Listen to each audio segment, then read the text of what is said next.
Hello and welcome to National Focus. I'm your presenter, Tarnia Green. It's always a pleasure to have you join us. Among the major developments, work on a Venezuelan-funded multi-million-dollar abattoir in Luce said to be progressing satisfactorily. Dominica works with OECS Secretariat to improve land policies and management, and a two-day national consultation convened here to review Dominica's maternal and child health manual. Stay with me as I bring you the details of these and other stories right after the break. The facts as they are, brought to you every day. Only on GIS Channel 7.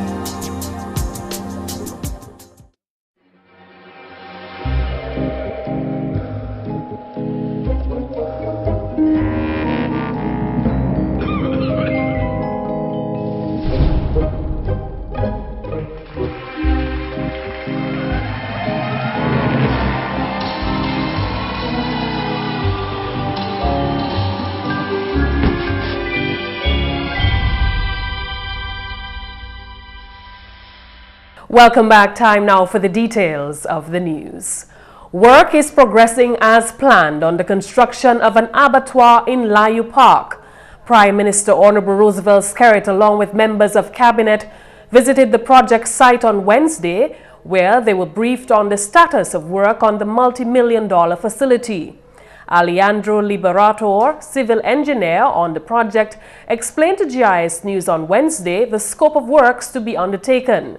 He says the first 7 prefabricated buildings is expected to arrive from Spain by the end of July, and the project should be completed by October this year. These buildings are from the pigs area, okay? Then we have the other next month in August.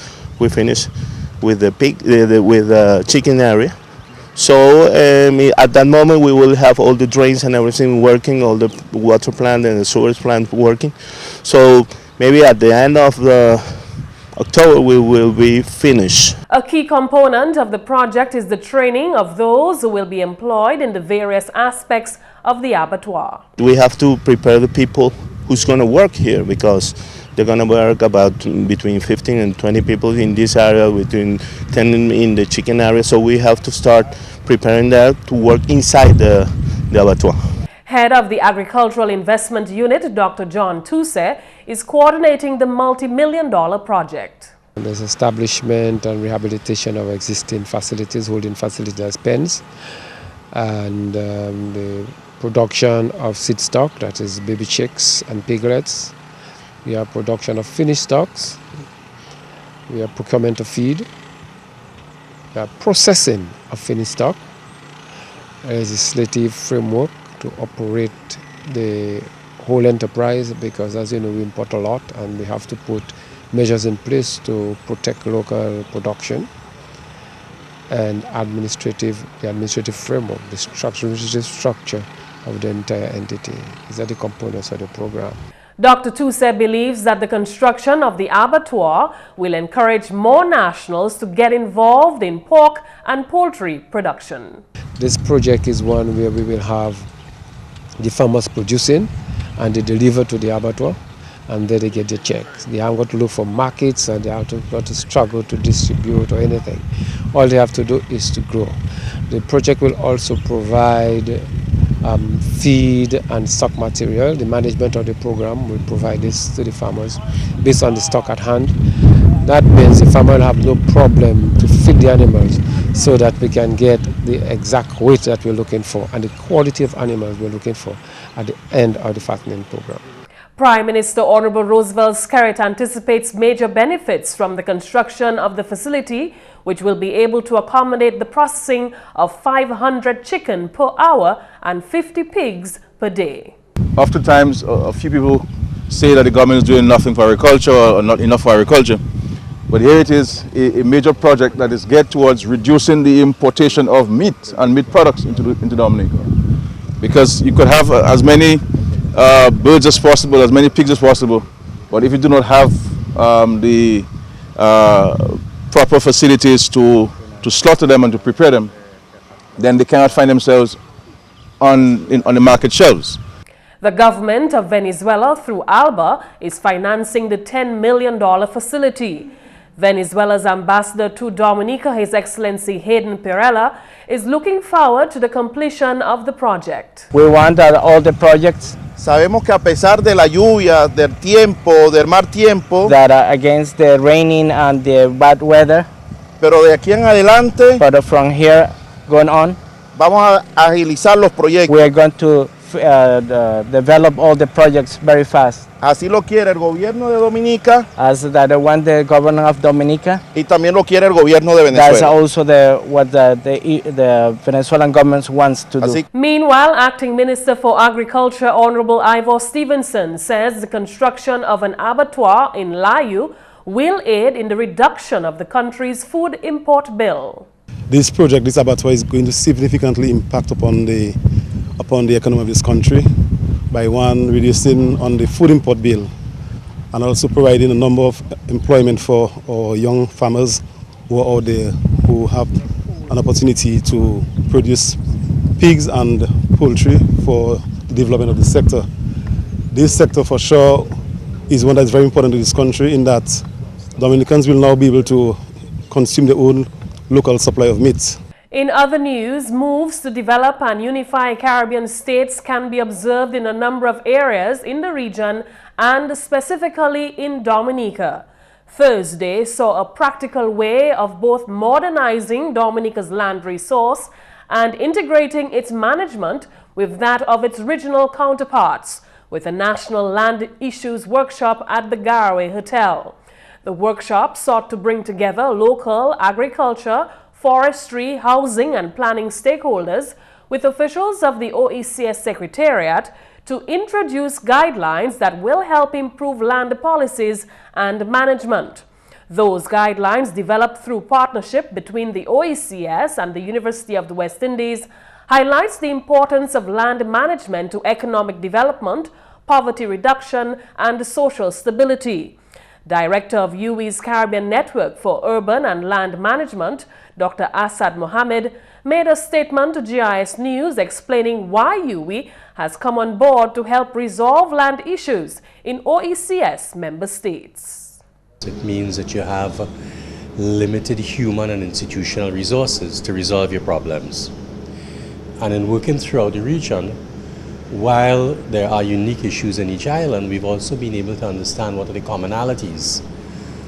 And I think we can work with the countries in the region to develop common policies and tools and laws that can be adapted to each country's needs, rather than each country trying to recreate its own tools and laws from fresh.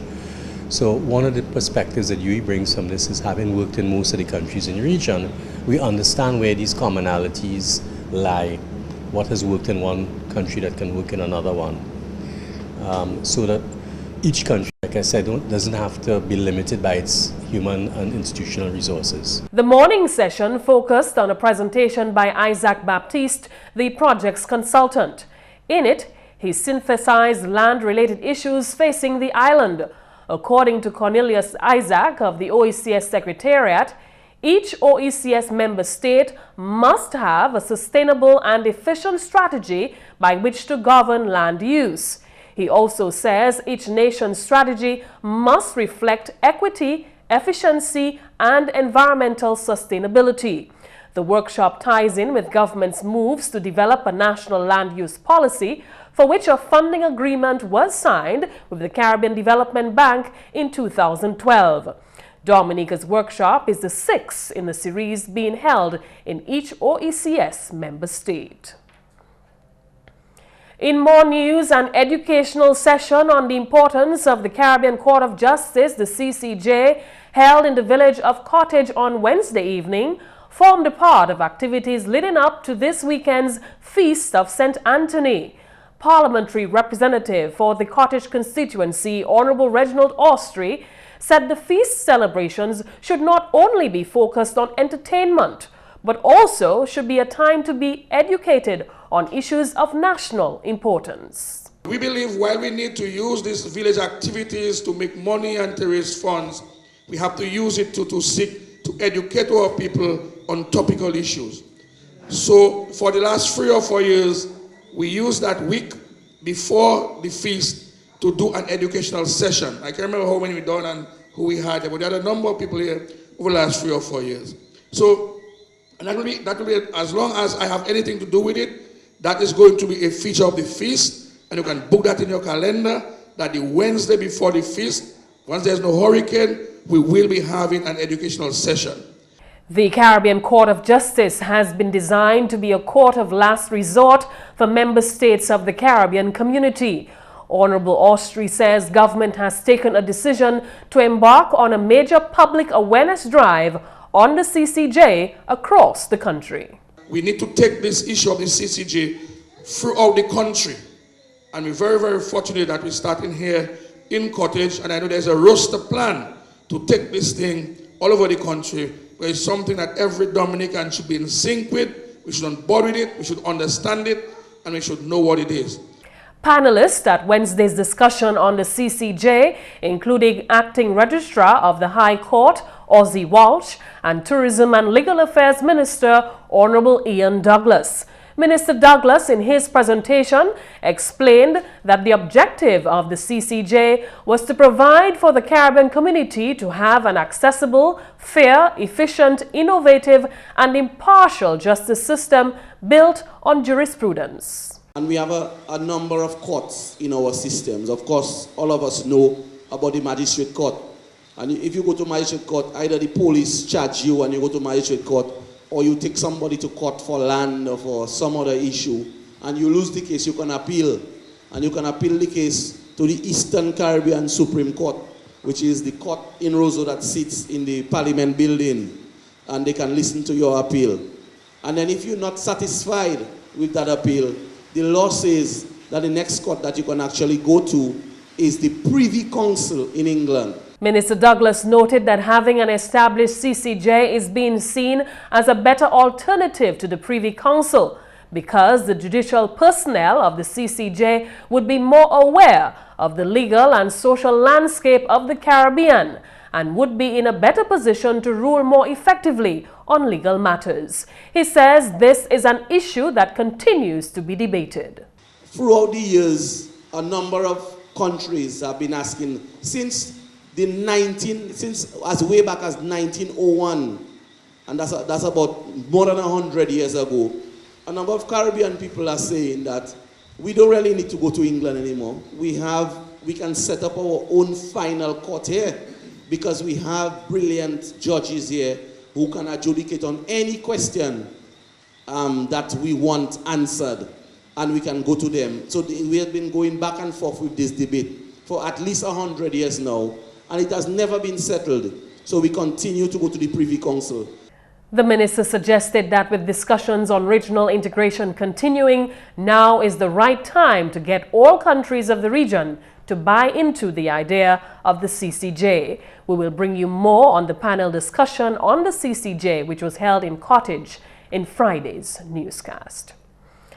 Health practitioners involved in maternal and child health are meeting for 2 days with regional consultants at a national stakeholders workshop to assess the problem of infant mortality in Dominica.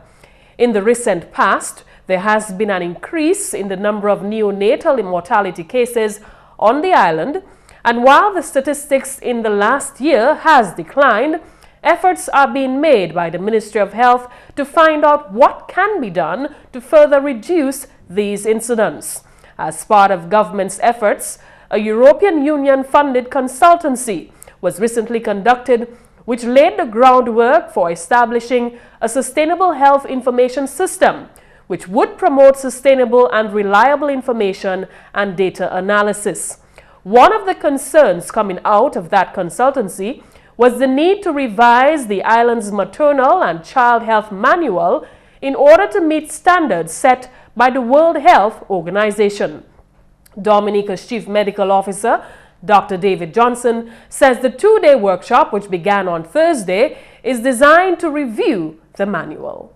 This consultation of stakeholders for review of our maternal child health manual is just one of the many of a series of measures which we have embarked upon to reduce infant mortality rate by ensuring that we have robust guidelines and standard operating procedures to give a higher quality of care to our mothers and children in order to achieve the targets that we set for ourselves. The consultation has brought to Dominica some of the finest minds in the region to assist us in delivering a robust manual to address maternal and child health in Dominica. We are extremely pleased, therefore, to have the expertise of Dr. Beryl Irons, PAHO advisor on maternal child health, with us here in Dominica to guide us through the process and to ensure that our manual is consistent with regional and international standards set down by PAHO WHO. Dominica has recruited the services of regional and international consultant Dr. Sonia Alexander, who will spearhead the review of the manual during this week's workshop. Dr. G. Brookwood, a consultant from Barbados, will address aspects of the manual relating to newborns to ensure that it is consistent with international and regional standards and guidelines. PAHO consultant Dr. Margaret Hazelwood will on Friday, June 14, address the workshop on the question of minimum data set and indicators toolkit. She will also focus on the issue of health information system with respect to maternal and child health. And finally, this news time, strengthened integration was the subject of the private sector consultation on the OECS Economic Union held at the Fortune Hotel this week. Minister for National Security, Immigration and Labor, Honorable Charles Savarin, represented the country's Prime Minister at that function. The minister stated that strengthened integration will offer increased benefits within the OECS Union. According to Honorable Savarin, the recently revised Treaty of Basse-Terre, which has been ratified in 7 OECS member states, facilitates the development of solidarity within the Union. He says the treaty aims to terminate barriers among the member countries while promoting harmonization in their laws. The creation of a single financial economic space will provide the opportunity for labor and capital to move freely, establish enterprises, and for the elimination of barriers to trade between their islands.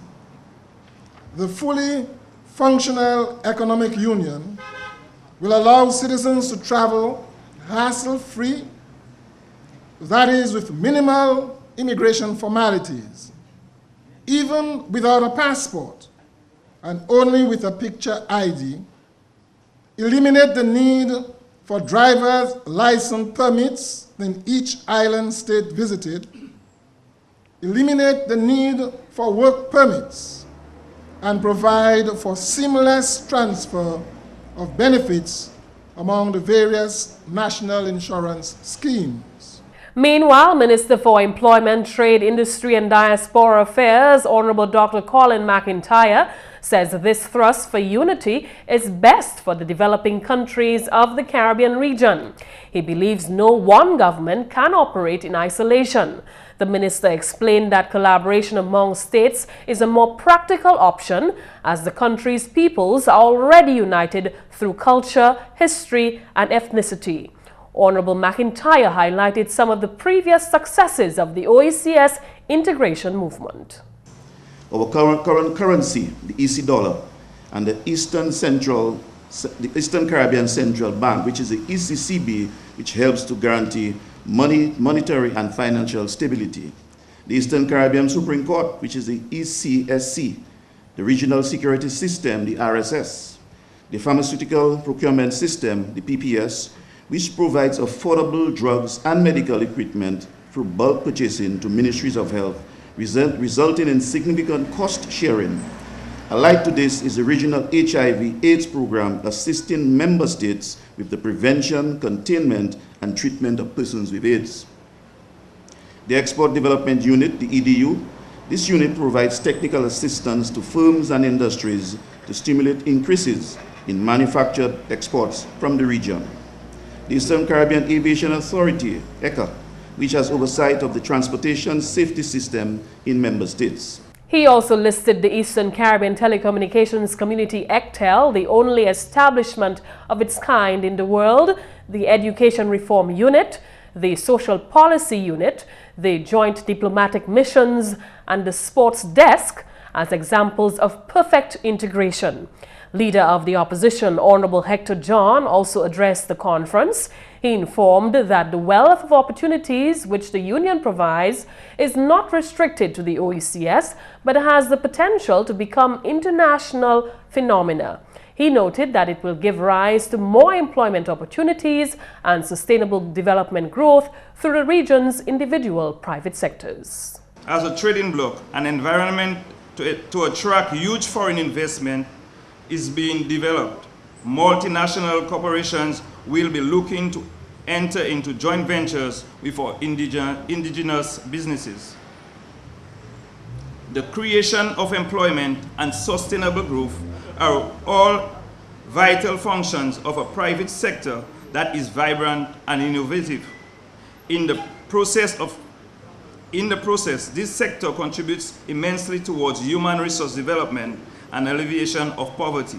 Honorable John called on the private sector to take full advantage of the opportunities which will emerge. Representatives of the private sector, I call on you to take full advantage of today's consultation, because you will be hearing from professionals who would like to see the full implementation of a successful economic union. Ask questions, make contributions, seek clarification. This is very important. A successful OECS economic union is the responsibility of every stakeholder, and the private sector has a very important role to play. And that's the English segment of the news. McPherson St. Luce comes up next with the Creole highlights. Allô tout le monde, bienvenue à cette nouvelle en créole. Non, moi c'est McPherson St. Luce. Premièrement, secrétariat OECS tient une consultation et puis secteur privé qui concerne l'union économique. Si l'ambassadeur Dominique pour OECS, His Excellency Félix Grégoire, consultation là allait bien. Hier bon matin, nous j'avais un private sector, ça c'est nos cautions avec tout ce monde là qui a fait business. Nous jeunes pour parler puis contre economic union. Comment ça affecte business yo. DAIC, Association Industry and Commerce, c'est qu'à parler et puis nous, c'est moi qui passais pour demander nous section contre Economic Union, ils voulaient un meeting comme ça. So nous jeunes hier avait OECS voulait moun descendre pour aider nous c'est différentes facettes OECS Union. Le meeting ça là était bien bon. Tenir notre patch monde full house là.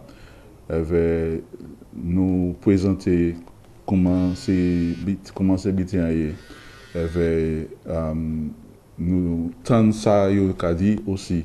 Nous qui fait ça nous pour faire pour bagaille marcher plus vite.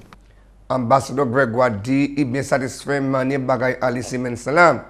Il y a aussi chain town hall meeting en Guantans au Swela. Moi bien satisfait comme habité calé à présent. Nous calé Guantans au Swela, Guantans Credit Union Hall. Nous les gens venus. Nous Guantans en place qui a progrès ou ça. L'année Ross University là, Min Morocco Hotel qui est ouvert. L'année en partie opportunité Guantans. So Guantans en place, nous l'année partie était tout. Si on fait un oiseau, pas ni vous ça. Mais si on allait Guantans, l'année partie était Guantans. So ça c'est un town qui venu qui grandit autant quand ça a passé. So c'est mon année pour venir avait dit nous ça yo te que voulait nous faire bayo. So moi qui est pour venir. En autre nouvelle, report qui sorti sur la consultation Green Economy qui était pour place en Saint-Lucie qui allait pour organisation Côte-Aide. Parole ça sorti au ministre environ honorable Dr. Kenneth Darrow qui représentait Dominique en consultation ça. Nous préparons ça, nous avons communiqué un summary en meeting avec ça, report ça ni pour aller out CARICOM, through CARICOM ni pour aller pour ça nous avons c'est côté de là c'est councils of ministers of environment, avec Peter Trade, avec finance, avec tous ces différents côtés de là pour comment nous ça aller forward. Because il y a la question de meeting là c'est clair, c'est tous différents secteurs, en gouvernement, private sector, NGOs ni pour abord pour concept green connaître ça pick up. So legislation c'est mon légal à faire là because tout actuellement ou pas ça protect environment là si ou pas ni legislation pour enforcer and protect les so tout ces report meeting ça qui aller à tous les différents côtés c'est comme les ministers en région là nous qui comment nous ça move ça forward. Ministre agriculture a gardé devant à de manière où les habitants ça fait production fake plus effective. Parole ça la sorti sur un grand meeting qui était créé par ministre là où là ont mené plusieurs stakeholders discuter industriel. Officier Winfresh, d'Apex et puis Fairtrade, ensemble et puis officier ministre là attendait. Quand même si le permanent secrétaire ministre agriculture Eisenhower Douglas, bagage scientifique supposé adopter à de manière faire industriel plus soutenable. Douglas fait parole qui production de sang en l'année qui passée, mais il y a quoi qui paye là ça fait meilleur. Douglas a aussi créé pour d'Apex et Fairtrade travail plus en collaboration en l'intérêt industriel. Le gouvernement Dominique lancé le programme BAM, où la European Union mettait 54 millions de dollars en secteur agricole en Dominique. Finalement, l'Office des désastres en Dominique a créé à ces populations-là pour tenir bagaille en place avant un désastre. Parole celle-là sortie du ministre des désastres, Honorable Charles Savin. L'école, l'office, eux-mêmes, c'est pour nous, actuellement, nous avons une maison qui a plusieurs étages. C'est pour tenir un système parce que plus mauvais bitin pour faire, c'est confusion. Tout le monde a courir ou on passe à voler qu'à faire. C'est pour tenir, ça a créé un drill. Si vous tenez pour sortir d'une maison qui est 6, 5, 4 étages, ça a fait. Parce que, et puis c'est pour ça faire ça plus vite qu'il va. Mais sans pièces désordre. Comme ça, toute bagaille comme ça, c'est pour connaître avant. Si vous tapez un warning qui en mauvais temps, tout bonnement, qu'à venir avec nous expecter ça que frapper nous à quelle heure, eh bien, avant l'heure, ça là, c'est pour nous savoir ça nous qui fait. Comme ça, tout ça, nous connaître, et c'est pour nous connaître. Actuellement, avec famille nous, à mes enfants nous, tout le monde, supposé savent, ça y est qui fait, en tout cas. Messieurs, mesdames, ça c'est tout pour nouvelles en créole pour à présent. Non, moi c'est McPherson, St. Louis. Au revoir. Coming up, we'll tell you just how swimming can help your body. That's next on today's tip of the day. Scary. Everything just shaking and making big creaky noises. Earthquakes, big and small, take place in the Caribbean at least 10 times a year. The dishes rattling and falling and breaking, then Vonnie started to scream. All I could think to do was shout, "Get outside, get out!" Earthquakes, hazards, take control, reduce your loss. If an earthquake hits, what can you do? Get down, get under an item of furniture like a table. Hold on and stay there until the quake passes. Find out lots more about earthquakes and other hazards at your local disaster office. A message from your National Disaster Office and SIDERA. Swimming is an excellent form of exercise that provides a full body workout. It tones and stretches both the upper and lower body muscles while also burning calories. Swimming strengthens the cardiovascular system, improves lung capacity, and helps reduce stress. Besides its many health and fitness benefits, swimming is a fun, social activity. And that's all for National Focus. We welcome your suggestions and your comments. So please feel free to drop us an email at gis@dominica.gov.dm, or you can visit our website at news.gov.dm. Friend us on Facebook and be sure to like our GIS Dominica fan page. You can also catch up on past National Focus newscasts on our GIS Dominica YouTube channel. On behalf of the entire news team, I'm your presenter, Tarnia Green. Thank you so much for watching.